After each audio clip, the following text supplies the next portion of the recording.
y'all. It's your girl Jamaica. I'm coming back to you live and in color. So, y'all, excuse the mess. It is what it is. Okay, so y'all, let me tell you. I was having this conversation, and of course, y'all know I had to come talk to y'all and get y'all opinions. So, one of the things that I was having a discussion with was why do men, many, not all, but why do men lead with either their penis or their money? And it wouldn't be a problem if most of the men who do this didn't have a problem with doing it. But it's something to be said about men who lead with their and some women do it too. Look, don't get it twisted. Women do it too. Um, but in this case, this conversation is with men, and y'all can have another conversation wherever y'all want to have it with about the women.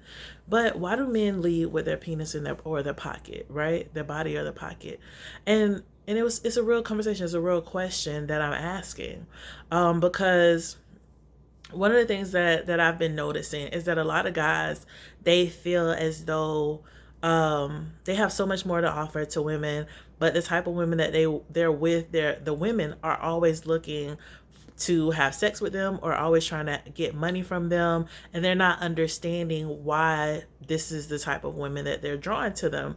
And the thing about it is that most of the men who are asking why are women gold diggers and they always trying to get my money and they're always trying to have sex with me, those are usually the men who for some reason are leading with their penis or their pocket, their wallet. And they're not seeing that that's where they're leading from, because I feel as though if you have more to offer, if you lead from a place where you have more to offer, that's not the only thing that a woman is going to be looking at. And just like I said, the same thing goes with women. Women lead sometimes with their body and their feminine wiles, and then sit there and wonder, okay, well, why isn't he interested in my mind? Well, honey, you didn't say nothing for him to be interested in. You never had that conversation.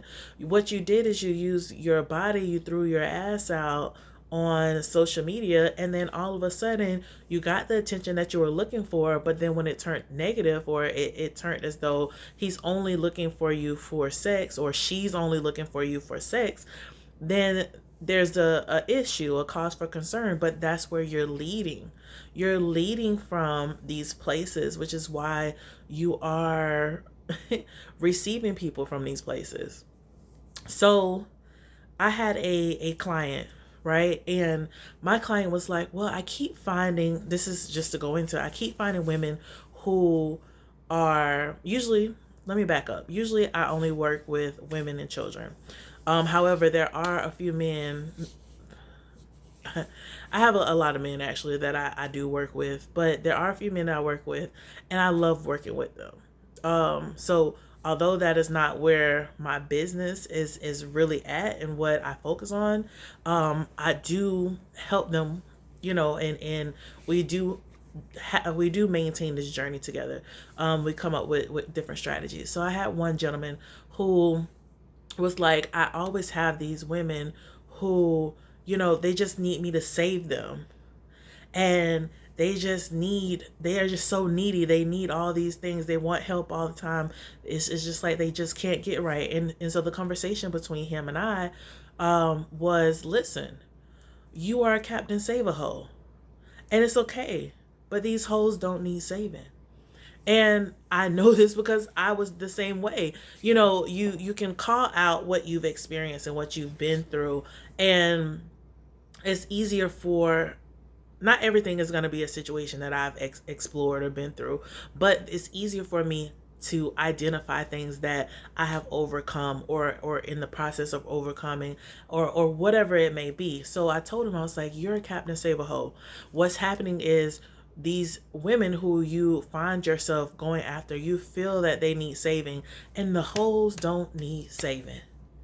The hoes ain't asked you to save them. Sometimes people are just really having a conversation with you, telling you what they're experiencing and what they're going through, and you want to bring them up and you want to work on them and you want to help them, because a lot of times it's so much easier to work on someone else than to work on yourself. It's so much easier to bring someone that's a little bit lower than you up to where you are than for you to strive and build on who you are and get yourself to the next level.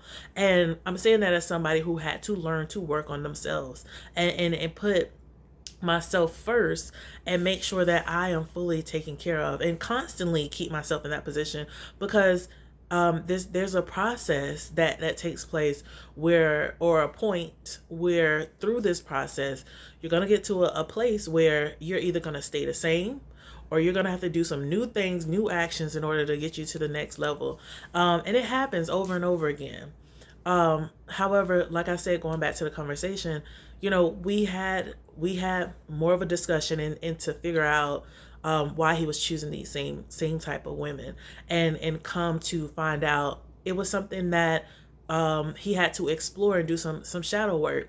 And when I say shadow work, of course, I have videos about it before, but it's just things about going inside, going internally, and identifying your triggers. And I have a video on that too, so if you haven't seen it, please go look at it. But identifying your triggers, identifying where they come from, identifying the root of the problem, and then being able to, now that you identify it, make it more cognizant, so that when you these situations occur, because they're not going to stop happening, when they occur, you know how to maneuver around them. We strategize and we make plans. Okay, if this happens again, this is how I'm gonna move forward in order for me to overcome this process. So that was some of the things that we did for him. But in essence, we which is a topic that I had a conversation today on my podcast with Black Coffee, Honey, and Grits. You find where you are. So if you are an individual who find people who are only coming to you for your sex, then it's probably that's because either you're leading from that position, you're avoiding that position, or there's some work that you need to do in that area. If you're a person who's finding people who's always trying to come at your money, your finances, again, it's one of those three things. Either you're leading with that, you're avoiding it, or there's something that you need to uncover that's in that area.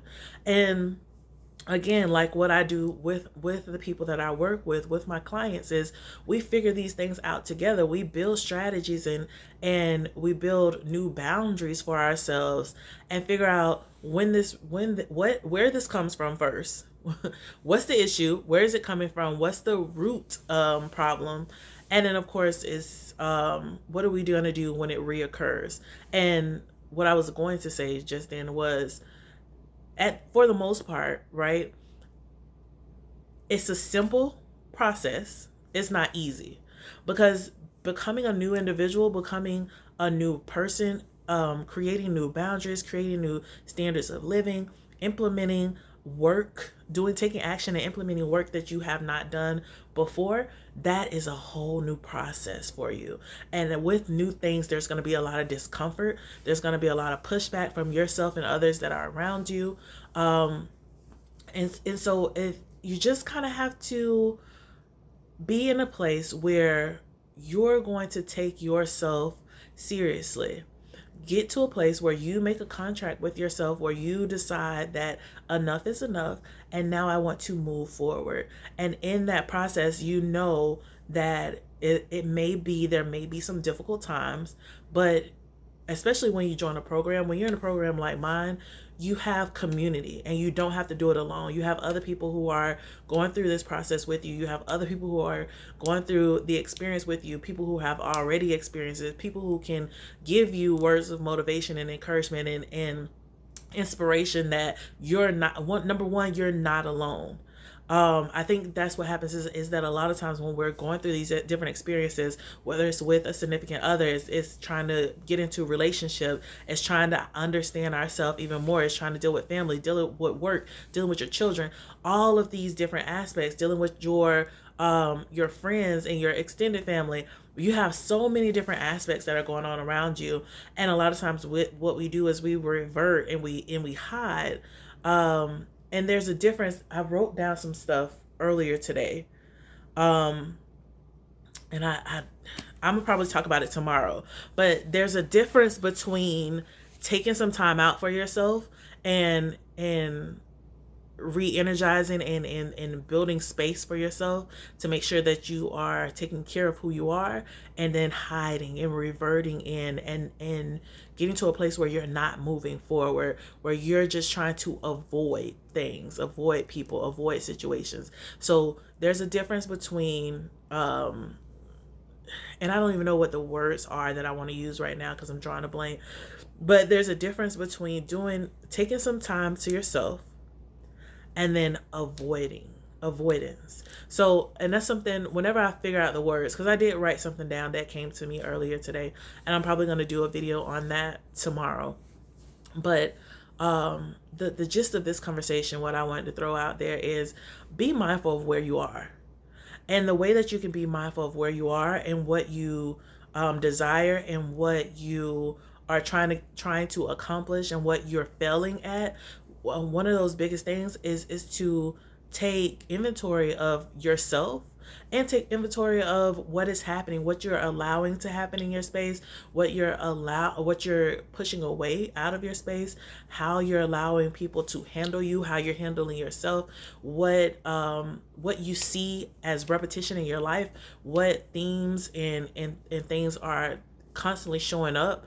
And another thing that you could take note of is a lot of people have the same experience of I want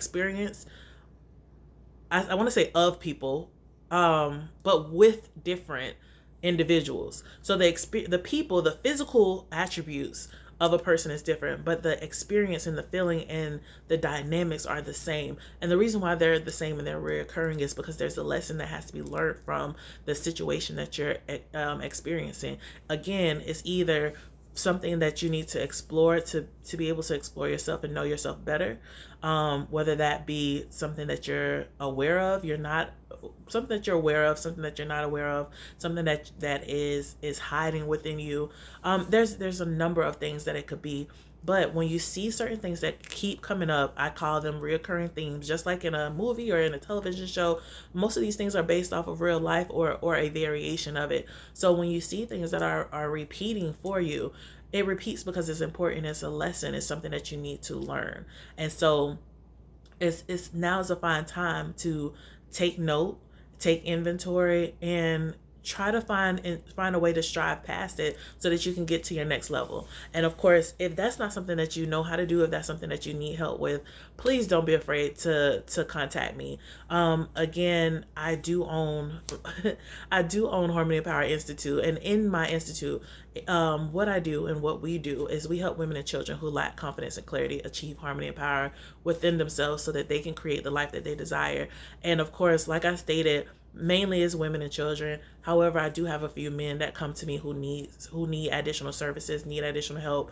And if I can't help you, I do recommend, if we have a conversation, I do recommend certain individuals or platforms or processes or whatever it is that may be a better fit for you, depending on what it is that you're needing.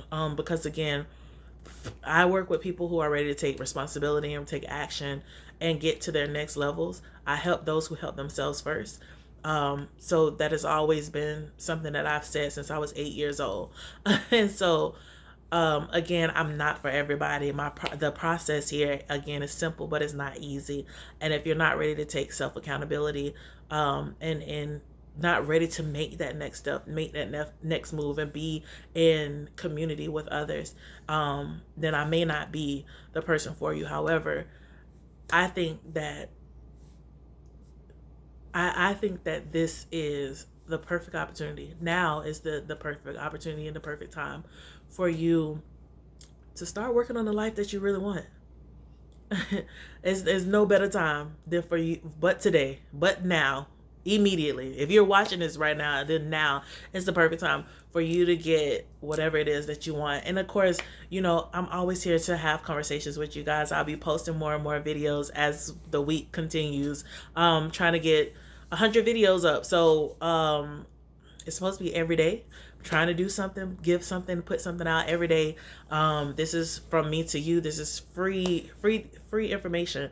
You can research, you can study, whatever it is that you need to do to get you started on your journey, whatever that may be and whatever it means to you. So again, I'm glad to have this conversation with y'all. I'm glad to come to you and talk to you and share my thoughts. Of course, the biggest takeaway is you meet people where you are. So if there's some things that you are finding that you do not like, that means that you need to start within you first and make some adjustments and changes, because the only person that you have full control over is yourself. Once you start controlling yourself, controlling your mind, controlling your temper, your body, whatever it is, then working from the inside out, things will change for you. So again, I am Jamika Anderson. You guys, if you haven't already subscribed to the channel, please go to the top, subscribe, like the video, comment below, share with a friend who you think need to hear this information. And of course, I'll be back with you soon. I love you. See you.